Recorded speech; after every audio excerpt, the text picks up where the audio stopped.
అదే RTV app వార్తల్ని క్షణాల్లో చదివే అవకాశం ఉంటుంది. ఒక న్యూస్ పేపర్, ఒక టెలివిజన్ ఛానల్ మీ చేతుల్లో ఎప్పుడూ ఉంటాయి.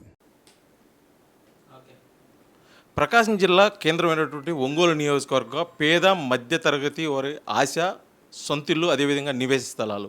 గత కొంతకాలంగా ఇదే వ్యవహారం మీద నడుస్తున్నటువంటి వ్యవహారం రేపటి రోజున ముఖ్యమంత్రి జగన్మోహన్ రెడ్డి ఆధ్వర్యంలో కూడా కొన్ని వేల మందికి అయితే ఇళ్ల పట్టాలు ఇస్తున్నారు. కాకపోతే అది నిబంధనలకు విరుద్ధంగా జరుగుతుంది. ఆ కార్యక్రమం పూర్తిగా కూడా కోర్టు పరిధిలో ఉంది. ఇది జరగడం కూడా సబబు కాదని చెప్పేసి కూడా ప్రకాశం జిల్లా టీడీపీ నాయకులు, అదేవిధంగా ఒంగోలు మాజీ శాసనసభ్యులు దామచర్ల జనార్దన్ అయితే అంటున్నారు. వారు మనతో పాటు ఉన్నారు. వారు మాట్లాడి తెలుసుకుందాం. అసలు జరుగుతున్న నివేశ స్థలాల కార్యక్రమం మీద కూడా వారు మాట్లాడి అసలు ఏమంటారు, వారు మాట్లాడి తెలుసుకుందాం. సార్ చెప్పండి, నివేశ స్థలాల కార్యక్రమం అయితే రేపటి దినాన పండగ వాతావరణంలో అయితే జరగబోతుంది. దాన్ని మీరు ఏ విధంగా స్వాగతిస్తున్నారు, లేకపోతే దాని మీద ఏమైనా అబ్జెక్షన్స్ ఏమైనా ఉంటే అవి ఏంటి మీరు చెప్పండి. అది పట్టాల పంపిణీ అనేది పండగ వాతావరణం కాదండి. అది ఒక పార్టీ కార్యక్రమానికి ఆ ముఖ్యమంత్రి వస్తున్నాడు. కాబట్టి మేము తెలియజేసేది ఏంటి అంటే 5 సంవత్సరాల దాకా ఖాళీగా ఉండి నిజంగా పేద ప్రజల మీద చిత్తశుద్ధి ఉంటే ఈరోజు మేమందరం కూడా హర్షించేవాళ్ళం. మేము అంతకుముందు దాకా ఏం చెప్పాడు, 25,000 పట్టాలు మేము ఎర్రజల దగ్గర ఇస్తుంటే దాని మీద కేసు వేసారు తెలుగుదేశం వాళ్ళు అని చెప్పేసి జనాలకు చెప్పుకుంటూ వచ్చాడు మాయమాటలు. నేను కూడా సరే మేము ఖండించేటప్పుడు మేము ఖండిస్తూ ఉన్నాం. ఎర్రజల్ల దగ్గర మేము ఉండే టైంలో అప్పుడు IIIT పెడదామని చెప్పి టిట్కో హౌసెస్ కూడా 16,000 ఇల్లు కట్టడానికి ఒక 120 ఎకరాలు, అదేవిధంగా IIITకి 200 ఎకరాలు, స్టేడియం మన జిల్లాలో స్టేడియం లేదు కాబట్టి అన్ని జిల్లాల్లో ఉంది కాబట్టి స్టేడియంకి ఒక 30 ఎకరాల కింద దాన్ని అలాట్ చేద్దామని చెప్పేసి అప్పుడు మా నాయకుడు మన చంద్రబాబు నాయుడు గారికి ఆ రోజు తీసుకెళ్తే అవన్నీ కూడా అప్పుడు మినిస్టర్లు కూడా వచ్చారు. కలెక్టర్ గారు అందరం కూడా మేము చూసాము, ప్లేస్ చూసాము. దాన్ని హైవే నుంచి ఎట్లా మనం రోడ్డు కూడా యాక్సెస్ ఎట్లా చేయాలో కూడా అన్నీ చేసాం. తర్వాత మాకు వచ్చిన ఫీడ్బ్యాక్ ఏంటంటే అది ఆల్రెడీ ఐరన్ ఓవర్లో ఉంది, అది సెంట్రల్ గవర్నమెంట్ స్కీమ్లో ఉంది, స్టేట్ గవర్నమెంట్ కూడా కాదు. ఆ నామ్స్ ప్రకారంగా టెండర్లకు కూడా పిలుస్తున్నారు కాబట్టి అది ఎప్పటికీ మనకి ఇబ్బంది, అది అవ్వదు అని చెప్పేసిన తర్వాతే మేము ఇక్కడ 50 ఎకరాలు టిట్కో హౌసెస్కి కొన్నాం. ఇంకో 15 ఎకరాలు ఏమో గవర్నమెంట్ ల్యాండ్ ఉంటే అది కూడా తీసుకొని దాంట్లో మేము కట్టి 80% అది కంప్లీట్ చేసాము. మేము ఎలక్షన్ కోసం షో చేయలే, ఎలక్షన్ కోసం అని చెప్పి ఓట్ల కోసం అని చెప్పి ప్రజలను మోసం చేయలే. మేము ఉండే టైంలో ఆన్ టైంలో మేము చేయాల్సిన పని మేము చేసాం. ఈ పెద్ద మనిషి అప్పుడేదో మాకు చేతగానట్టు ఇతనేదో పెద్ద 4 సార్లు గెలిచాడు కాబట్టి ఆయన ఏదో తెలియకల్లోడు మాదిరి దాన్ని ఏదో మేము అక్కడ ఎర్రజల్లది కేసు వేసారని చెప్తాడు. ఆయన ఏం చేశాడు, ఈరోజు దానికి ఒక 40 కోట్లు ఏదో పట్టాలు ఇస్తున్నట్టు దానికి ఒక రాళ్ళు వేయించడం, ఆడ సర్వే చేయించేసి ఆ 40 కోట్ల మట్టి అంతా ఏమో వాళ్ళు ప్రాజెక్ట్ ఒకటి కడతంటే దానికి దొలుకున్నారు. దాన్ని కూడా ఆ 40 కోట్లు ఏం చేశారు, ఎక్కడ ఖర్చు పెట్టారో కూడా రేపు ప్రభుత్వం సమాధానం చెప్పాల్సిన అవసరం ఉంది. దాన్ని వదిలిపెట్టాం. ఖచ్చితంగా రేపు 40 కోట్లలో మట్టి అక్కడ దోలారు, అసలు దేనికి ఎంత ఖర్చు పెట్టారు, ఆ మట్టి అంత హైట్ రావడానికి ఆ ప్రాజెక్టుకి ఎన్ని వేల ట్రిప్పులు తిరిగినాయి, ఇవన్నీ కూడా రేపు అన్నీ బయటకు వస్తాయి. అది ఒక పాయింట్. రెండో పాయింట్, ఈయన పట్టాల కోసం హైదరాబాదులో అలగటాలు ఈ అలగటాలు అప్పుడే ఆ జగన్ రెడ్డి దగ్గరికి మేము డైరెక్ట్గా వెళ్తాం, ఆయన మా బంధువు, ఆయన మాకు అపాయింట్మెంట్లు ఏం పనిలేదు అని చెప్పేసి ఆయనే మాట్లాడాడు. ఆయనే మాట్లాడిన వ్యక్తి కనీసం మనం ఏం పని చేసామా, ప్రజలకు ఏం ఉపయోగపడ్డామా, ఏదన్నా ఆ రోజుల్లో ఆగిపోయిన పోతరాజు కాలువ మాకు శాంక్షన్ చేయించిన పోతరాజు కాలువ చేసామా, కొత్తపట్నం బ్రిడ్జి మీద ఒక తారు వేయగలిగామా, ఏ అయితే పెండింగ్లు ఉన్నాయో డ్రింకింగ్ వాటర్ది మేము అంతవరకు తీసుకొచ్చాం, దాన్ని ఏదైనా కంప్లీట్ చేసామా, ఇవన్నీ కూడా ఆలోచించాల్సిన అవసరాలు లేకుండా ఊరకనే టైం వేస్ట్ చేసుకొని లాస్ట్లో ఇంకా ఏదైనా పట్టాలు ఇచ్చేస్తే ఓట్లు పడతాయి అని చెప్పేసి ఈరోజు అదరాబదరా చేస్తున్నారు. దానికి ఒక ప్రాపర్ నామ్స్ లేవు, ప్రాపర్ కండిషన్స్. ఈరోజు టెండర్ కాల్ఫర్ చేసి టెండర్లో ఏదైతే సైట్ క్లియరెన్స్ కానీ లేకపోతే లేఅవుట్ జంగిల్ క్లియరెన్స్ కానీ ఇవన్నీ కూడా చేయాలి అంటే టెండర్లు అయిపోవాలి, టెండర్లు అయిన తర్వాత రావాలి. ఈరోజు టెండర్లు అవ్వలేదు, అగ్రిమెంట్ అవ్వలేదు, కానీ కాంట్రాక్ట్లు పెట్టేసి రాత్రింబోగులు పనులు చేస్తారు వాళ్ళ ఇష్టం. అదేవిధంగా పట్టాలు ఈరోజు స్కూట్నీ లేదు, ఎలిజిబిలిటీస్ లేవు. ఈరోజు టిట్కో హౌసెస్లో 16,000 మంది ఆ రోజు 500 రూపాయలు కట్టిన వాళ్ళు కూడా ఉన్నారు. అయ్యా మేము బాడిగింటల్లో ఉంటున్నాం, మాకు కావాలి అని చెప్పి, అందుకే మేము 16,000 ఇల్లు శాంక్షన్ చేయించాం.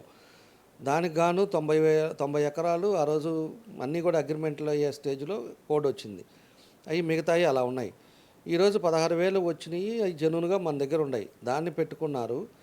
ఈరోజు టిట్కో హౌసెస్లో ఎవరైతే అడిగారో అవి కూడా కాకుండా ఈరోజు డివిజన్ వైజ్గా ఒక్కో డివిజన్లో 700 ఇల్లు ఉంటే 450 మందికి పట్టాలు ఇస్తున్నారు.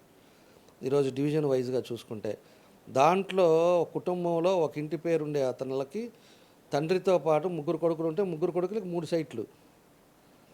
ఈ రకంగా కొంతమంది ఏమో చనిపోయిన వాళ్ళవి కూడా దాని మీద పట్టాలు రాశారు. ఇవన్నీ తప్పుడు పనులు, తప్పుడు కథలు, కార్పొరేటర్లకి ఏమో చెప్పటం. ఇవన్నీ కార్యక్రమంలో అయితే జరుగుతుంది, విరుద్ధంగా జరుగుతుందని చెప్పిస్తున్నారు. దీని మీద ఆధారాలతోటి మీరు ఏమన్నా ఫిర్యాదు చేయటం కానీ అదేవిధంగా అంటే ముఖ్యంగా వైసీపీ వాళ్ళు అంటున్నారు మేము చేస్తున్న అభివృద్ధి పథకాలు ఇళ్ల స్థలాలు ఇవ్వటం ఇష్టపడకే టీడీపీ ఇటువంటి అవినీతి ఆరోపణలు అదేవిధంగా అర్థం లేనటువంటి ఆరోపణలు అయితే మా మీద చేస్తుందని చెప్పేసి కూడా వాళ్ళైతే బహిరంగానే చెప్తున్నారు. దీనికి మీరే ఉంటారు ఏమండి, మేము తెలుగుదేశం పార్టీ అనేదే ప్రజల పక్షాన ఎప్పుడు కూడా అభివృద్ధి చేసే తెలుగుదేశం పార్టీ అధికారంలో ఉండేటప్పుడే డెవలప్మెంట్ యాక్టివిటీస్ జరుగుతాయి. అది అందరికీ తెలుసు. ఈరోజు వాళ్ళు పేద ప్రజలకు ఇచ్చేటప్పుడు మాకు ఎటువంటి మేము ముందు నుంచి చెప్తానే ఉన్నాం, పేద ప్రజలకు ఇవ్వండి, జెన్యూన్గా ఇవ్వండి. జెన్యూన్గా ఎవరైతే ఎలిజిబిలిటీస్ ఉన్నారో, బాడుగిళ్ళలో ఉన్నారో, వాళ్ళకి ఇల్లు లేక ఇబ్బందులు పడుతున్నారో వాళ్ళకి సైట్ ఇవ్వండి, తప్పులే. కానీ నీ కార్యకర్తలకు ఇచ్చి 4 స్టేర్లు ఉండే ఇల్లోళ్ళకి ఇచ్చి అన్నీ కూడా మేము చెక్ చేస్తున్నాం. మేము విత్ ఎవిడెన్స్ తోటి మాట్లాడుతున్నా, వేగ్గా నేను మాట్లాడినాం. డెత్ చనిపోయిన వాళ్ళ పేరులతో సహా ప్లాట్లు ఉన్నాయి. నేను చూపిస్తా. మాకు 2 నిమిషాలు పట్టదు కోర్టుకి వెళ్ళి ఆపాలంటే. ఎందుకంటే తెలుగుదేశం పార్టీ కోర్టుకి వెళ్ళారు, మళ్ళీ ఇది ఆపారు అని చెప్పేసి మళ్ళీ ఇవన్నీ పిచ్చి పనులు చేస్తారు అని చెప్పే వాళ్ళు ఏం చేస్తారో ఎలా చేస్తారో చూద్దామని చెప్పేసి కొంత టైం ఇవ్వాలి. కాబట్టి మేము కూడా ఓపికగా ఉన్నాం. కానీ వాళ్ళు చేసేవన్నీ కూడా తప్పుడు పనులు చేస్తున్నారు. దానికి అధికారులు కూడా వాళ్ళు సహాయపడుతున్నారు పై ఒత్తులతోటి. అది మంచిది కాదు. ఏమైనా ఆర్డీఓ అవ్వచ్చు, ఎంఆర్ఓ అవ్వచ్చు, కలెక్టర్ గారు అవ్వచ్చు, అంటే ఈ రోజుతో అయిపోదు. మీరు ఎక్కడికి పోయినా కూడా మీరు చేసిన తప్పు అనేది ఖచ్చితంగా మీకు కూడా అర్థమవుతుంది. ఈరోజు 25,000 ఈ పట్టాలు ఇస్తున్నాం అన్నప్పుడు 25 పట్టాల్లో 1 సెంట్ ఇస్తున్నారు. ఆ సెంట్లో కూడా ఏది రాదు. ఆ రోజు మమ్మల్ని టిట్కో హౌసెస్ కడతా ఉంటే ఏం కడతారు, ఒక బాత్రూమ్ అంత సైట్లో వీళ్ళు ఏం కట్టిస్తారు, ఏమి ఇస్తారు అని చెప్పేసి ఏదేదో కొత్తలు కూశారు. అందులో ఆ డబ్బులు కూడా అసలు మేమైతే రూపాయి లేకుండా మేము చేస్తామని చెప్పేసి మాట్లాడారు. ఈరోజు టిట్కో హౌసెస్ ఇల్లు సొంతగా కట్టిచ్చేస్తున్నాం. వాళ్ళకి బడ్డన్ లేకుండా, వాళ్ళకి ఇబ్బంది లేకుండా చేసిచ్చాము ఆ రోజు. ఈరోజు పట్టాల విషయంలో ఇవన్నీ కూడా మాల్ ప్రాక్టీస్ జరుగుతూ ఉన్నాయి. రేపు ఆయన వచ్చిన తర్వాత దానికి ఒక పెద్ద అక్కడ ఇది పెట్టారు, ఏది మన ఒక స్టోను, దాన్ని ఏమంటారు, పైలాన్ ఒకటి పెట్టారు. ఆ పైలాన్ కూడా అంట 330 కోట్లు వాటర్ స్కీమ్ది పైలాన్ పెట్టారు, అక్కడ పెట్టారు. ఆ వాటర్ స్కీమ్ది జియో కాపీ పెట్టుకొని ఊరంతా తిరిగారు. ఎప్పుడు సంవత్సరం ముందు తిరిగారు. ఆ సంవత్సరం అయిపోయింది. దాన్నంటే ఇప్పుడు ఈ ముఖ్యమంత్రి వచ్చాంట దాని మీద ₹1 రాలా.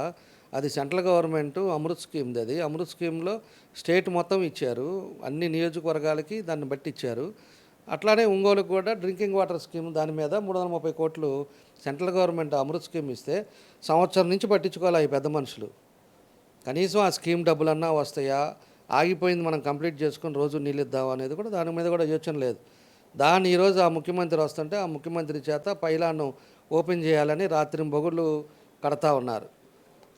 కేవలం ప్రజల్లో వైసీపీకి వస్తున్న ఆదరణ చూడలేక ఇటువంటి అంటే మీ మద్దతుదారులతో ఏదైతే కోర్టు కేసులు వేస్తున్నారు, ఇప్పటికీ ఇబ్బంది పెడుతున్నారు.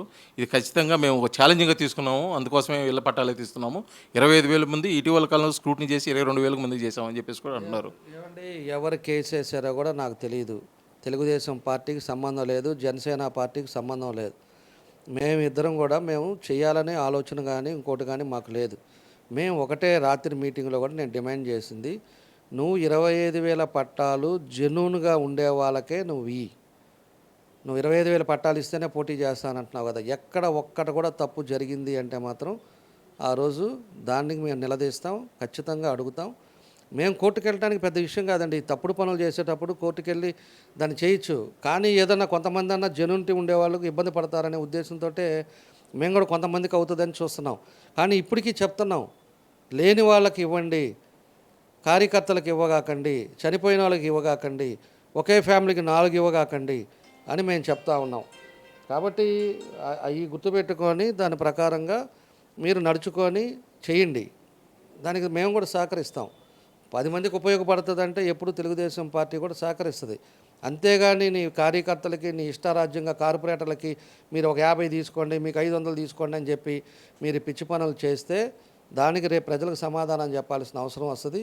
నీ ఓట్ల కోసం తప్పుడు పనులు చేయొద్దు. ఇదివరకు కొప్పోలు దగ్గర కూడా పోయినసారి కొప్పోలు దాటగానే పోయినసారి కూడా ఇదే పని చేశాడు. తెల్ల కాగితాలు ఒకటి ఇచ్చి ఎలక్షన్ ముందు ఇయే పట్టాలు అని చెప్పి ఇచ్చారు. ఈ రోజుకి కూడా ఒక్కొక్క పట్టా మీద 4-5 తయారైపోయి కోట్లకు వేసుకొని ఈ రోజుకి కూడా డ్రై ల్యాండ్ అలానే ఉంది. నువ్వు చేసిన పుణ్యమే అది. నువ్వు బలరాం కాలనీలో ఇచ్చావు, అది వరకు పట్టాలు అక్కడ ఇచ్చాను, నేను పెద్ద సూపర్ మ్యాన్ అంటున్నారు కదా. అవన్నీ కూడా ఎక్విజేషన్ చేసి కరెక్ట్ చేసి పెట్టింది తెలుగుదేశం పార్టీ. ఈయనగా పెద్ద మనిషి వచ్చిన తర్వాత ఎన్ని పట్టాలు ఇచ్చాడు ఆ రోజుల్లో, అవి కూడా పిచ్చి పనులు చేశాడు. సరే అవన్నీ లాంగ్ బ్యాక్ అయిపోయింది కూడా కొంత సెటరైట్ అయింది. ఈరోజు కొప్పోలు అవతల కూడా ల్యాండ్ అలానే ఉంది, ఖాళీగా ఉంది అంటే కారణం ఈయనే.